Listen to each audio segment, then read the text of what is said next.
bicara tentang Turki terlalu jauh. Kita yang berada di Asia Tenggara, apa hubungan kita dengan Turki? Tapi mereka yang membaca sejarah dengan baik, Sultan Hamengkubuwono, Sultan Yogyakarta menunjukkan prasasti bahwa Turki pernah menitipkan kekuasaan kepada Sultan Hamengkubuwono. Buktinya masih dipegang sampai sekarang. Apa maknanya? Bahkan di antara Wali Songo itu pun, di antara mereka adalah utusan dari Kesultanan Turki. Bukankah Turki itu bermazhab Hanafi? Bukankah orang-orang Turki itu bermazhab Hanafi? Tapi kenapa Sultan yang bermazhab Hanafi mengirim ulama-ulama Wali Songo bermazhab Syafi'i? Dia mengerti dakwah. Kami memang bermazhab Hanafi, tapi kami tahu nun saudara kami yang jauh di sana mereka bermazhab Syafi'i. Maka mereka kirim para ulama dan dai yang bermazhab Syafi'i demi keutuhan, demi keselamatan. Mereka lah dulu yang menerangi bumi Nusantara ini, yang sebelumnya nenek moyang kita menyembah batu, menyembah lembu, menyembah setan. Tapi begitu dai Islam dari Turki itu datang, semuanya bersyahadat asyhadu an la ilaha illallah wa asyhadu anna muhammadan rasulullah. Maka kejatuhan Turki juga ikut menjadi keruntuhan kita. Apakah malam tak berakhir? Tak tampakkah cahaya? Ternyata di tengah gelapnya sekularisme, di tengah gelapnya westernisasi kebarat-baratan, dalam kekuasaan Islam kalah, dalam politik Islam jatuh, dalam ekonomi berkeping. Tapi ada satu titik terang, ada satu yang tidak dihapuskan oleh Mustafa Kemal Atatürk. Apa dia? Madrasah Imam wa Khatib. 1924 masjid tidak lagi ramai, khamar dihalalkan, perjudian, prostitusi, pakaian pendek, semuanya merajalela. Tapi ada satu yang tidak dapat dihapuskan, Madrasah Imam wa Khatib. Ada sekolah khusus untuk imam dan khatib. Pelan tapi pasti.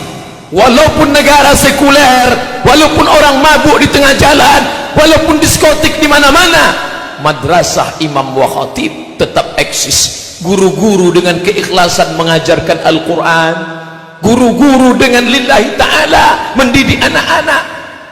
Subhanallah, Masya Allah, dari Madrasah Imam dan Khatib itu hampir seabad lamanya mereka ingin memadamkan cahaya Allah. Yuriduna ayutfi'u nurallah, mereka ingin memadamkan cahaya Allah. Wallahu mutimmu nurihi, tapi Allah menyempurnakan cahayanya. Masya Allah, ada satu yang tak padam, Madrasah Imam wa Khatib. Dari sekolah imam dan khatib ini lahirlah seorang pemimpin yang hari ini disegani dunia, yang berani duduk meletakkan tapak kakinya di wajah Simon Peres laknatullah alaih. Dia berani menunjuk wajah Simon Peres. Inilah orang yang berani membunuh anak-anak Palestina. Ya qatilul abriya, wahai engkau yang berani membunuh anak-anak Palestina. Laki-laki itu bernama Erdogan, seorang alumni dari Madrasah Imam dan Khatib. Kita boleh kalah dalam bidang ekonomi, kita boleh kalah dalam bidang politik, tapi ada satu yang tak pernah mati, pendidikan Islam. Mari kita tanamkan agama Islam di dalam diri anak-anak kita. Banyak orang yang tidak sabar dengan keadaan ini, lalu mereka menempuh jalur kekerasan, radikalisme, bunuh, bakar, hancurkan. Ini bukan ajaran Islam. Islam datang dengan kelembutan. Ud'u ila sabili rabbik, ajak mereka ke jalan Tuhanmu bil hikmah, dengan kata-kata yang santun dan lembut, wal mau'izatil hasanah, dengan curi taudadan, contoh yang baik, keteladanan, keagungan, kemuliaan. Andai dia ingin berdebat, debatlah dia.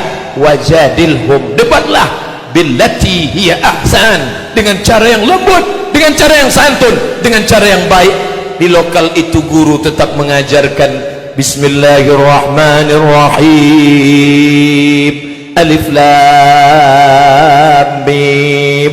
Ternyata keikhlasan itu berbuah. Hari ini Eropa, Amerika gentar ketika disebut nama Erdogan. Kenapa?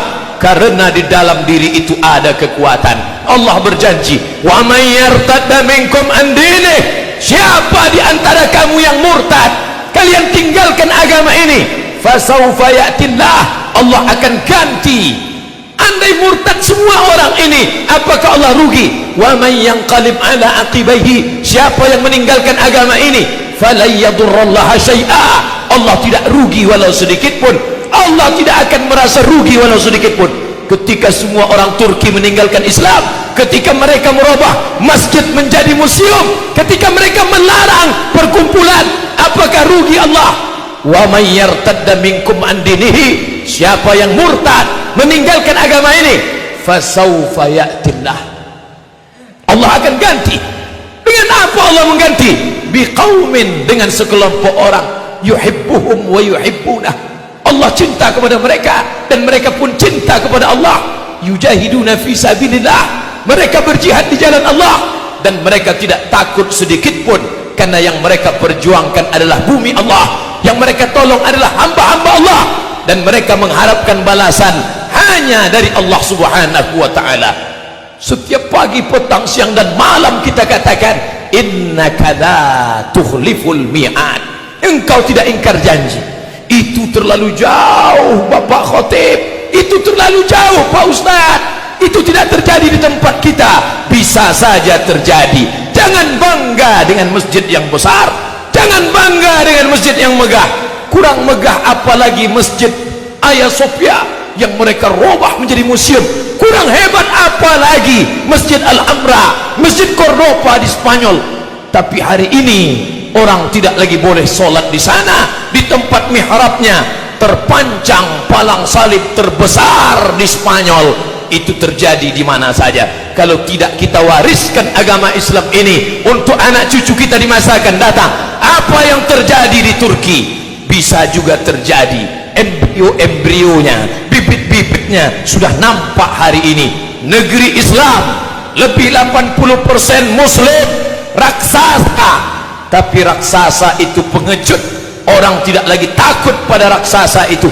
Dengan menantang, mereka berani mencalonkan diri sebagai kepala daerah di negeri markas Islam, di negeri pusat Islam, di negeri simbol Islam. Apa artinya? Tidak lagi ada ketakutan kepada umat Islam. Umat Islam bisa dibeli dengan materi.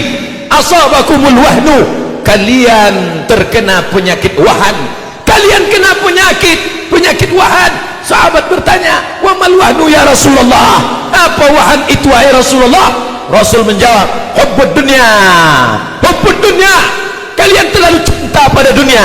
Wa karahiyatul maut, kalian takut mati, kalian takut meninggalkan dunia. Maka itulah yang membuat umat ini tidak dihargai. Musuh-musuh bisa membeli iman kita, membeli baju kita, membeli akidah kita.